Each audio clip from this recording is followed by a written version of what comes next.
Bueno, pues hoy voy a hablar de algo inédito que va a ser, pues yo diría, la tónica del siglo XXI que ya estamos viviendo, un siglo cibernético a todas luces, y que ya había más o menos anunciado en uno de mis libros recientes, donde las redes sociales, pues hoy se están comiendo literalmente, no solamente a Wall Street, se están comiendo lo que ellos en Estados Unidos llaman la democracia. Y vean, aquí lo interesante es de que el, eh, el Pentágono inicia toda esta cuestión del Internet con el famoso DARPA. Y de ahí fue creciendo toda esta cuestión de revolución cibernética. Y pues ya saben, hoy existen los grandes, eh, que muchos le ponen GAFA, otros le llamamos, yo antes le llamaba GAFAT, le aumenté Twitter y en fechas recientes preferí por la capitalización de mercado que tiene Microsoft, le puse GAFAM. Bueno, es al gusto. Realmente los cuatro grandes son eh, de GAFA, así lo dejamos. Serían Google, Apple, Facebook y Amazon. Bueno, si ustedes se dan cuenta entre, más o menos, hablo así a ojo de buen cubero, la última vez que vi las cifras, precisamente por eso coloqué a Microsoft en esta estructura de GAFAM. Y realmente Twitter no pesa tanto como Facebook. Yo podría decir que Twitter representa, pues, ¿qué sería? El 20% de todo, tanto en usuarios como en capitalización de mercado de, de Facebook, a reserva obviamente, tener bien los datos duros. Bueno, el, y Twitter hoy es la que está siendo puesta en la picota, curiosamente. Y la capitalización de mercado que yo les decía, para que vean ustedes la dimensión, por eso yo había colocado a Microsoft. Microsoft sola tenía, la última vez que lo vi, 1.5 millones de dólares, que son trillions o trillones en anglosajón, que es mucho más que el Producto Interno Bruto de México. El Producto Interno Bruto de México anda en 1.2 millones de dólares. Imagínense, una sola empresa, Microsoft, es mucho más que el Producto Interno Bruto de México, que está entre las 20 primeras economías del mundo. Imagínense a los demás, de los restantes, de los siguientes 192 países que forman parte de la ONU, si no es que hay alguno más, creo que recientemente acaba de ingresar Sudán. Bueno, no me voy a perder en eso. A lo que quiero llegar es de que incluso ya acuñé un término eh, que se llama la cibercracia. Bueno, ¿qué es la cibercracia? A mi juicio, es la dictadura de las redes sociales. Bueno, eso ya lo veíamos venir, ¿eh? Incluso vean, hay que remontarse al siglo, yo diría, en la época de Aristóteles, que manejó su famosa secuencia de cómo los regímenes van cambiando, pasan de, de la tiranía, luego se van a la aristocracia, luego a la democracia, a la oligarquía, etcétera. Y es un ciclo, que esa fue la tesis que más o menos dio a entender Aristóteles en su libro de la política. Y que, bueno, recuerden que Aristóteles era, si no me equivoco, nació en 384, en Estagira, así se llama Estagira, la ciudad donde nació. Y aquí es donde yo hago una crítica. Yo di clases en la Facultad de Ciencias Políticas, así que no crean que es una crítica nihilista o destructiva, es una crítica cartesiana. Eh, Como que a las ciencias políticas se han quedado muy rezagadas. Imagínense estar citando, lo cual es válido, pero no estoy viendo que se estén adaptando a la modernidad e incluso se confunden ya en los términos en el siglo XXI. Por ejemplo, ¿cómo puede haber un socialista que sea partidario del modelo neoliberal? Bueno, que alguien me la explique. Esa es la mayor incongruencia que puede haber. Porque realmente ya los términos, estamos ante una, yo diría, una carestía lingüística en la que las ciencias políticas tienen que buscar nuevos términos. Entonces, imagínense, estamos usando términos del siglo III antes de Cristo, y luego hay un ciclo muy famoso que a mí me gusta mucho, incluso me gusta más que el de Aristóteles, no sin despreciar a Aristóteles, que era un genio, igual que Platón, etcétera. El Polibio manejó su famoso ciclo político, el historiador, que él, si no me equivoco, es del año 200 antes de Cristo. Y a mí me gustó un ciclo, me gusta el ciclo de Polibio, que maneja 6 sucesos, o yo diría 6 estadios, que esto marca la degeneración de un régimen cuando entra en crisis, etc. Bueno, los franceses ya ven, usan mucho l'Ancien Régime, ¿no? Para cuando la revolución contra la monarquía, etc. Los 6 pasos de Polibio, que a mí sí me gustan, uno es la monarquía. Incluso él le llama, bueno, no se la pone, pero los griegos le pusieron el término de anaciclosis. Anaciclosis.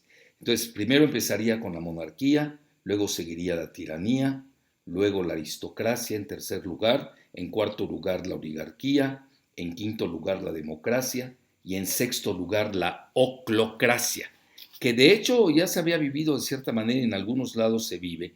La oclocracia sería el gobierno de las masas. Yo recuerdo que Muammar Gaddafi, el libio, la había manejado en su país, y obviamente la geopolítica lo aniquiló. Él cometió varios errores, se entregó mucho a Occidente, se abrió de más y esperaron esa oportunidad para liquidarlo, porque pues la gran riqueza en gas y agua que posee Libia, además de todas sus reservas de oro y de divisas, que no le perdonaron, sobre todo a Gaddafi no le perdonaron que quería cambiar las transacciones de sus hidrocarburos de dólares a euros, y eso para Estados Unidos es un pecado capital. Bueno, dicho esto, y me voy a centrar ahora específicamente en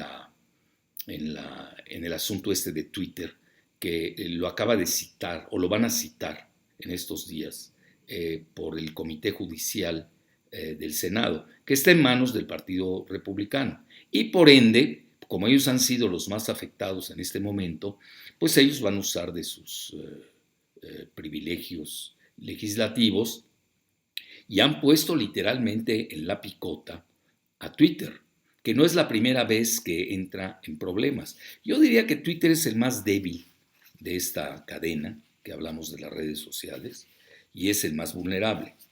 No es lo mismo meterse con los otros gigantes de Silicon Valley.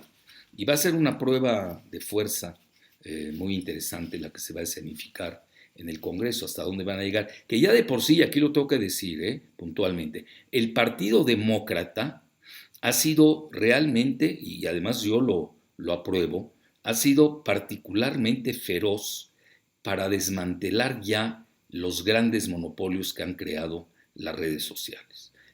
Hay muchas maneras en las que están pensando. Yo creo que esto se va a dar independientemente de quién gane la elección el 3 de noviembre, que yo ahí tengo un pronóstico, que quizás esa noche, el 3 de noviembre, tengamos 2 presidentes, 2 resultados, y métanse luego al caos posterior al día después del 3 de noviembre.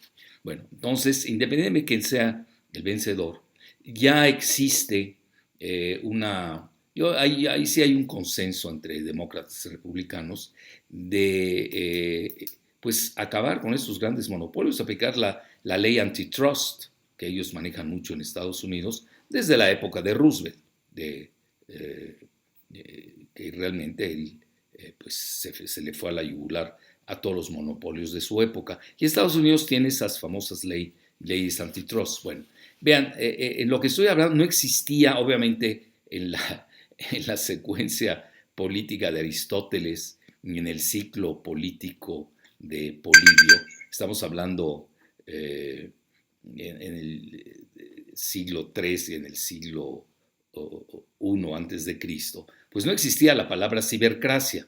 Bueno, ¿y por qué se me ocurrió? Porque realmente Estados Unidos vive una cibercracia. Ahora me van a decir, ¿y por qué hablas de Estados Unidos y no hablas del resto del mundo? Porque Estados Unidos es el que tiene el dominio, tiene una hegemonía geopolítica que usa con las redes sociales. Y yo estoy viendo que los demás países, no se diga Latinoamérica, para no irme a la yugular específica de algún país, no están legislando nada al respecto. Vean, yo por ejemplo he sufrido las vejaciones y la persecución de Twitter. Me cancelaron mi cuenta nada más porque lo pidió Felipe Calderón, lo pidieron, ¿no? Felipe Calderón y Enrique Krause Klein. Incluso le dieron mucho vuelo en el portal Sputnik de cómo me estaban persiguiendo en México los de Twitter al cancelarme mi cuenta, ¿no? Que es un vehículo de libertad de expresión. Y bueno, el Congreso mexicano ni les importó. Bueno, son vividores, no sirven para nada. Pero en Europa sí causó malestar, y lo tengo que reconocer y se los agradezco en retrospectiva al portal Sputnik, que ustedes saben es muy relevante, uno de los principales del mundo, pues sí me apoyó en esa lucha, lo cual ahorita yo le agradezco a Twitter hasta que me hayan expulsado, pero nunca me dieron el motivo además, así, que tenían ya una queja de hace 5 años, la desempacaron y dijeron ya, ahí te la aplicamos, así, un juicio sumario. Eso no puede existir. Oigan, eso no existe ni en la Edad Media pasaba esto. ¿Dónde están las leyes? Es decir, son supraconstitucionales las redes sociales, son metaconstitucionales. Todo eso tenemos que interrogarlo. Y en México no existe ni siquiera el debate para ello. Vean, no les quiero decir, yo le he dicho a varios diputados y senadores, no, ni entienden de qué les estoy hablando. Con eso les digo todo. Bueno, eso es muy grave y realmente los jóvenes que son los mayores practicantes de las redes sociales, pues deben presionar para que se legisle, porque así como a mí me pasó ayer, a ellos les puede pasar mañana. Entonces, pero yo en retrospectiva se los comento, hasta se los agradezco, porque me regresé a Facebook, que tenía ahí una cuenta congelada, y me ha ido no bien, mega bien. Bueno, ustedes lo saben, ¿no? Aparte de mis seguidores, yo tengo llego en interacciones hasta increíble, yo mismo me asombro, hasta 10 millones. Bueno, es una cifra bárbara. Bueno, entonces dicho esto, ni Polibio ni Aristóteles vieron esto de la cibercracia. Y no estoy viendo a las facultades de ciencias políticas del mundo, y menos las nuestras en México, que aborden ese tema. Es decir, ¿quién está gobernando Estados Unidos? Y por ende nos gobiernan a nosotros. Porque pues todos somos súbditos y esclavos de estos sistemas de las redes sociales si es que uno se quiere comunicar. Hoy no hay manera de evadir esa situación. Entonces, a lo que quiero llegar es de que esta situación que ha provocado, ha causado conmoción y todavía no se dan las reverberaciones a los que uno se esperaría, la situación de Twitter.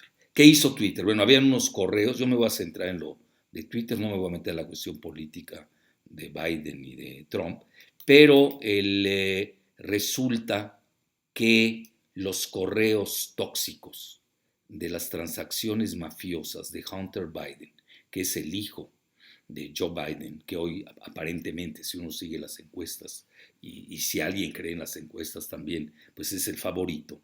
Por eso no había motivo siquiera de censurar, como lo hizo Twitter, pues esos correos comprometedores donde se demuestra los vínculos mafiosos, no hay otra palabra, mafiosos, delincuenciales, delincuenciales, de Hunter Biden con Ucrania y con China, y también con el alcalde, con la alcaldía de Moscú, donde obviamente se manejaron grandes cantidades de dinero, etcétera, a cambio precisamente de favores del gobierno de Obama y de Biden, que era su vicepresidente, de Joe Biden.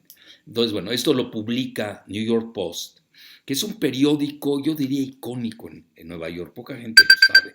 El periódico New York Post fue fundado, imagínense, por uno de los grandes políticos históricos y simbólicos de Estados Unidos, que es Alexander Hamilton.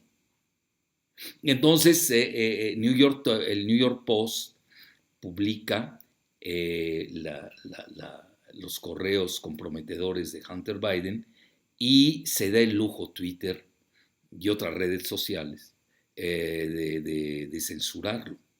Entonces ahí ya se armó la de San Quintín y el Partido Republicano pues enfureció, porque pues sí formaba parte de lo que llaman mucho de la sorpresa de octubre. Vean, no me quiero meter como el abogado privado de Trump, Rudolph Giuliani, que fue alcalde de Nueva York cuando sucedieron los eventos del 11 de septiembre. No me quiero meter a esa parte. Cómo obtuvo los correos, y él es el que se los da al New York Post. Pues acuérdense, pues él fue alcalde de Nueva York, tiene un poder bárbaro en esa ciudad todavía. Pero aquí lo interesante es, y tampoco me voy a meter esta historia rocambolesca, de que que Hunter Biden dejó su laptop en la tienda Mac, que ya es famosa, porque es de ahí de una persona de Delaware, donde es precisamente el estado de Biden, donde fue senador varias veces, pero del papá, de Joe, y de repente, bueno, que no pasó a recoger su computadora un mes y medio después. Vean, todo el mundo sabe, no es ningún secreto, yo estas cosas no las exploto políticamente, porque es una enfermedad. Hunter, y además vive una tragedia familiar muy fuerte, los Biden, ya hablaremos eh, próximamente de ello, sí han sufrido, yo diría, casi una tragedia griega en su familia. Entonces Hunter, pues le ha dado por el crack, que ya es muy común en la juventud estadounidense, por desgracia, y pues quizás en uno de esos arrebatos, pues se le haya olvidado recoger la computadora. Está muy rara esa historia, yo no quiero indagar más, porque no es como dirían hoy los abogados, no es la litis, ¿no? No es el motivo de la exposición de esta charla de hoy. Y a lo que quiero llegar es la censura que se arroga el derecho, Twitter, imagínense, a grado tal que Jack Dorsey, que es su CEO o su mandamás, dijo que era inaceptable. Sí, era inaceptable, pero no. Y eso que New York Post publicó varias series, lo hizo muy bien, lo manejó muy bien. Pero se las bloqueó de inmediato Twitter. Entonces, aquí el problema es de que pues, Obama está tomando partido por Joe Biden. Digo, no hay que ser genios para detectar eso. Pero aquí lo más salaz es de que, y falaz, y mendaz, y pugnaz, todo eso, es de que inventan que fue producto de un hackeo y debido a ello, pues Twitter no había publicado esas consideraciones. Bueno, al corte de caja de ahorita que estoy grabando este video, Twitter no le había levantado el castigo al New York Post, lo tenía bloqueado. Bueno, se dio el lujo incluso de bloquear a la jefa de prensa de la Casa Blanca.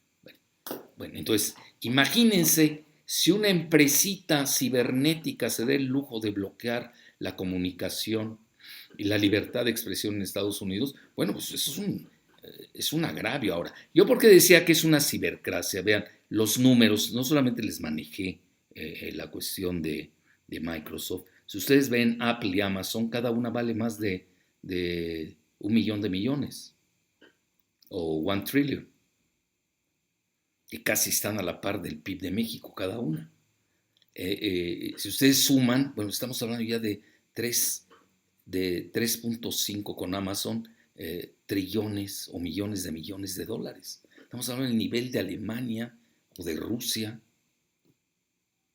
o del Producto Interno Bruto de todo el ASEAN, que son 10 países en el sudeste asiático, etcétera. Bueno, estamos en una cantidad, y eso que no sumo los 800,000 millones de dólares que vale Facebook. Eso es un mundo. Y son los que sostienen la bolsa de valores en el Security Exchange, bueno, en la bolsa de valores de Estados Unidos, que hay varias. Son las que, sobre todo el Nasdaq, que es la tecnológica, el índice de tecnología, son las que sostienen hoy la economía de Estados Unidos, nos guste o no. Vean ustedes cómo anda Boeing, cómo andan las automotrices tronadas. Pues sí, pues la vieja economía. La nueva economía, que es la cibernética, les ha dado un poder tal. Pero ya, vean, ya no solamente es el poder financiero, que eso nunca habíamos visto, esa conjugación. Es el acoplamiento del poder plutocrático, que es porque realmente Estados Unidos es una plutocracia, es decir, es el gobierno de los pudientes, que no es una democracia ya Estados Unidos desde hace mucho. ¿Cómo puede ser una democracia cuando el 99% del país está fuera de la jugada económica y financiera? Realmente es una plutocracia. Si uno quiere ser propio en el uso lingüístico y semiótico de los términos. Entonces, esta plutocracia, pues le faltaba una herramienta, que es la herramienta de la comunicación, que hoy ha dejado pues ya enterrados a los periódicos, a las estaciones de radio, a las televisoras, pues ya son como el papiro, porque hoy realmente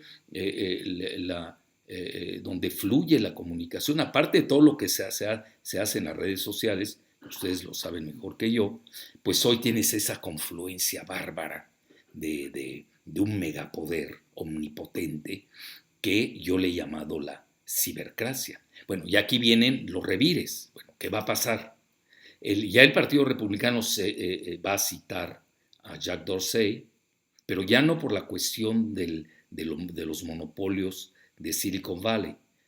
Va a ser aquí específicamente por la censura, porque incluso lo están acusando a Twitter de interferencia electoral. Pues sí es cierto. A ver, ¿por qué Twitter nunca frenó todos los correos de la famosa colusión fake del Russiagate, donde supuestamente Trump estaba inmiscuido, lo cual resultó totalmente falaz y mendaz?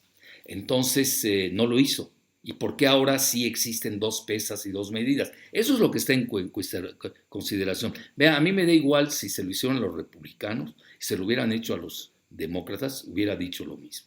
Es decir, aquí lo que está en juego es a dónde va Estados Unidos, y por ende, con estas redes sociales que nos tienen atrapados en la periferia, sobre todo en la vecindad cercana que somos México, ¿a dónde va? ¿Cómo nos vamos a proteger los ciudadanos? No tenemos ninguna protección. Entonces, imagínense, si en Estados Unidos el presidente no tiene protección alguna frente a estas redes sociales y ante sus dictados dictatoriales, literalmente, entonces, bueno, tenemos que empezar a pensar, a legislar, porque aquí hay que definir bien, bueno, ¿qué son las redes sociales? ¿Son plataformas o son vehículos editoriales? Que es lo que se llama en inglés publishers. Esa diferencia es fundamental. En el momento en que se vuelvan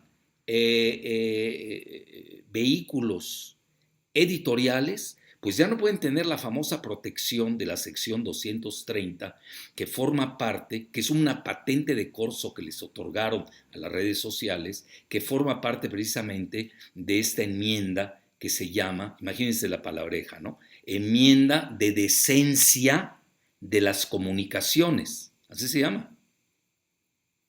Communications Decency Act, así se le conoce. ¿Cuál decencia? Es lo más indecente que puede haber, darle tanto poder que ya no les cabe el poder que tienen las redes sociales, darles todavía más poder de impunidad.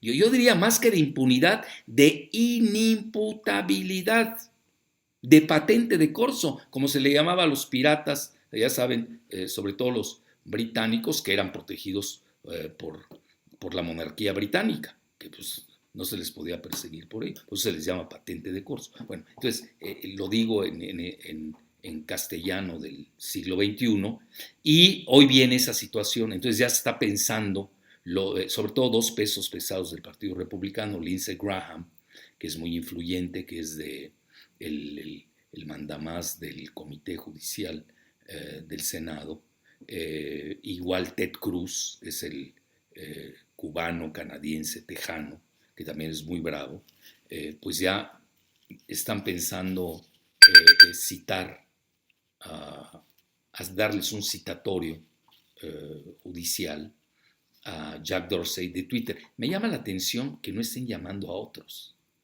para no decir nombres, ¿no? Nada más como que se confinaron a Twitter. Yo por eso comenté que quizás porque sea el eslabón más débil de esta cadena de mando cibernético.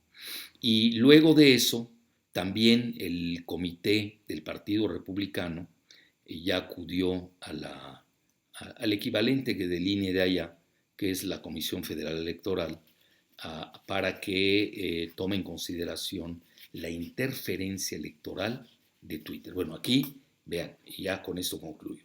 Aquí ya le dieron armas al presidente Trump, con eso que yo les decía, que yo la noche del 3 de noviembre veo dos resultados. Vamos a tener el resultado popular, donde gana Biden, ahí es incuestionable, va a ganar por más de 3 millones de votos, como le pasó a Hillary hace 4 años, pero el voto, el electoral, que es el que cuenta, entonces se requieren 270 votos electorales, y yo ahí sí veo que vamos a tener dos presidentes, porque puede ganar Trump, como puede ganar Biden. Entonces vamos a tener, imagínense, en la misma noche, dos resultados, dos presidentes, pero además como van a estar llegando los resultados de los correos que votaron previamente, por ejemplo, ahorita al corte de caja de hoy ya habían votado casi 40 millones de electores, van a ir llegando y se van a ir sumando y van a ir contando, pueden darse un vuelco. Bueno, ahí tiene Trump, nos guste o no, tiene una coartada exquisita para decir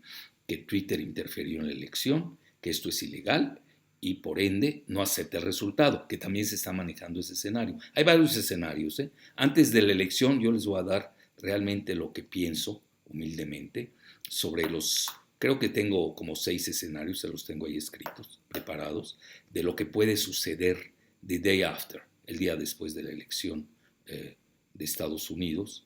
Entonces, yo creo que ahí, si Twitter favorece a Biden como se ve, pero además Biden, hay que reconocerlo, Joe Biden tiene el apoyo total de Silicon Valley, 2, tiene el apoyo de Wall Street, 3, tiene el apoyo de Hollywood, que pesa mucho, y hasta tiene el apoyo de la NBA.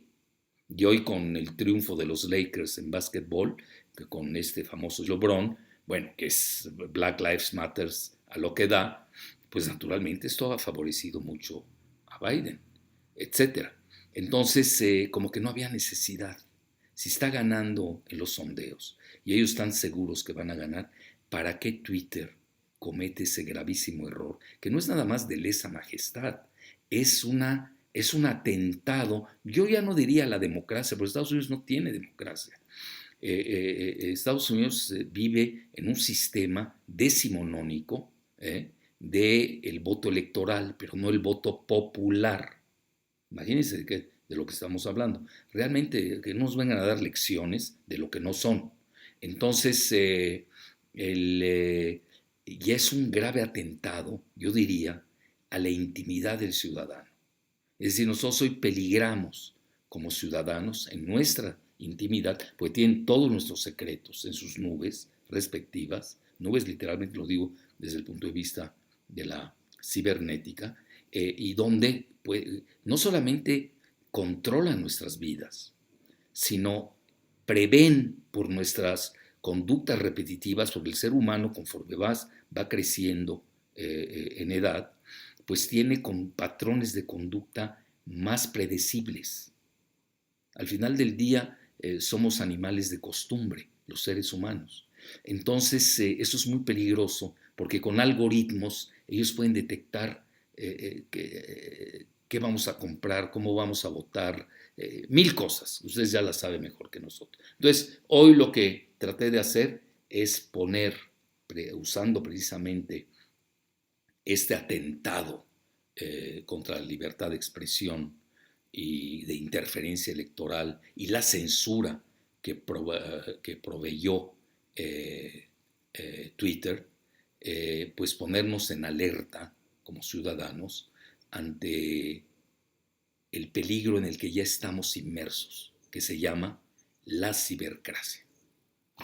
Hasta la próxima.